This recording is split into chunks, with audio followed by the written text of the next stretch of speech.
오늘 이상한 일이 벌어졌습니다. 주식이 올랐어요. 채권도 비트코인도 올랐고요. 금도 올랐습니다. 보통은 이런 날이 잘 없습니다. 주식이 오르면 채권은 내려야 하거든요.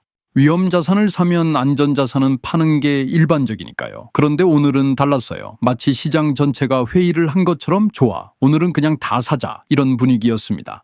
월가에서는 이런 날을 에브리싱 랠리라고 부릅니다. 모든 것이 오르는 날. 그런데 말입니다. 시장이 갑자기 낙관주의자가 된 걸까요? 달러멘터리 월가의 뒷골목 이야기 지금 시작합니다. 하루 종일 시장을 따라가 보니까 결국 모두 같은 곳을 보고 있더군요. 유가입니다. 어제 뉴욕 종가예요. S&P 500은 7,554, 나스닥은 26,683, 다우는 51,671.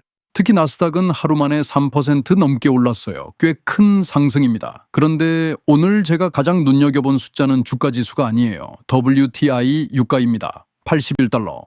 며칠 전만 해도 99달러였거든요. 유가가 떨어지면 제일 먼저 움직이는 게 운송비예요. 그 다음이 원가고요. 그 다음이 납품 단가입니다. 그리고 마지막에 소비자 물가가 움직여요. 월가는 지금 그 순서를 보고 있는 겁니다. 오늘 시장을 설명하는 숫자는 나스닥이 아니라 81달러였습니다. 그러면 유가는 왜 움직였을까요? 이란 때문입니다. 주말 동안 트럼프 대통령이 이런 말을 했어요. 세계의 선박들이여 시동을 걸어라. 석유가 흐르도록 하라. 영화 예고편 같은 말이죠. 실제로 미국과 이란은 현재 합의 직전 단계까지 갔습니다. 19일 제네바에서 공식 서명식도 예정되어 있고요. 호르무즈 해협 재개방 가능성이 높아졌습니다. 시장은 즉시 반응했습니다. WTI는 하루 만에 4.4% 하락. 브렌트유도 5% 가까이 빠졌고요. 공포지수 빅스는 17 아래로 내려왔습니다. 불과 2주 전에는 23이었어요. JP 모건은 여기서 한 발 더 나갔습니다. 유가가 70달러까지 내려갈 수 있다고 본 거예요. 만약 그렇게 된다면 인플레이션 압력이 줄어들고 연준도 지금보다 훨씬 편해집니다. 여기서 중요한 건 시장이 오늘 산 것이 유가 하락 자체가 아니라는 거예요. 시장이 산 것은 금리 인상 가능성이 줄어드는 미래입니다. 그런데 흥미로운 일이 하나 더 있었어요. 오늘 돈이 가장 많이 몰린 곳은 유가도 아니고 채권도 아니었습니다. 반도체였습니다. 마이크론 플러스 11%, 웨스턴 디지털 플러스 16%, 마벨 플러스 10%, 필라델피아 반도체 지수 플러스 5.45%. 이런 합의 뉴스가 나왔는데 왜 반도체가 폭등했을까요? 여기서 지난 금요일 이야기 하나를 해야 합니다. 지난 금요일 미국 정부가 엔트로픽의 최신 AI 모델 페이블5와 미토스5에 대해 수출 통제 조치를 발표했습니다. 배경이 조금 흥미로워요. 아마존이 이 모델들을 테스트하던 중 보안 취약점을 발견했어요. 원래는 막혀 있어야 할 기능들이 일정한 우회 명령을 통해 열릴 수 있다는 겁니다. 아마존은 이 문제를 정부에 보고했고요. 그런데 엔트로픽은 큰 문제는 아니다라는 반응을 보였다고 알려졌습니다. 그러자 미국 정부가 직접 개입한 거예요. 한마디로 정리하면 아마존은 이거 위험한데? 라고 했고 엔트로픽은 별일 아닌데? 라고 했고 미국 정부는 아니 이건 별일 맞아 라고 판단한 겁니다. 그래서 수출 통제가 발동됐어요. 그리고 여기서 바로 다음 질문을 던져야 해요. 그런데 말입니다.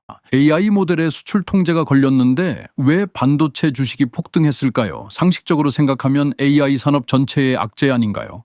그런데 시장은 다르게 해석했습니다. 시장은 AI 규제를 본 게 아니라 AI 독립 경쟁을 본 거예요. 만약 미국 정부가 어느 날 이 AI는 외국에서 못 씁니다 라고 할 수 있다면 중국은 어떻게 할까요?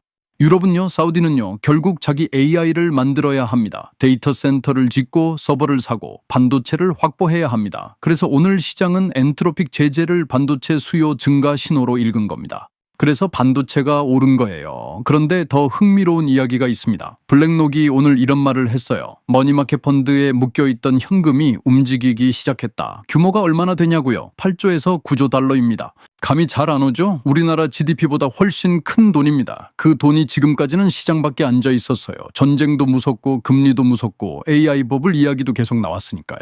그런데 오늘부터 사람들이 조금씩 생각하기 시작한 겁니다.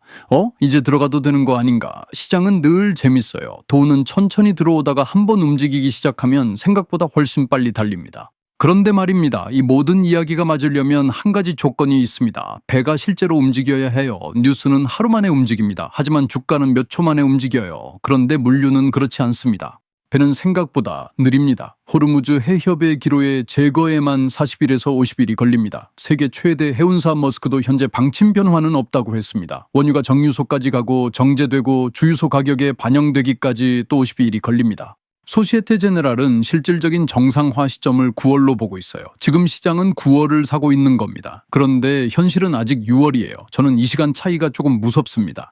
그 사이에 무슨 일이 생기면 오늘 가장 많이 오른 자산이 가장 먼저 내려올 수도 있으니까요. 그리고 이제 시선은 유가에서 워시로 이동합니다. 내일 오후 2시 케빈 워시의 첫 FOMC 기자회견입니다. 금리는 사실 거의 정해져 있어요. 동결입니다.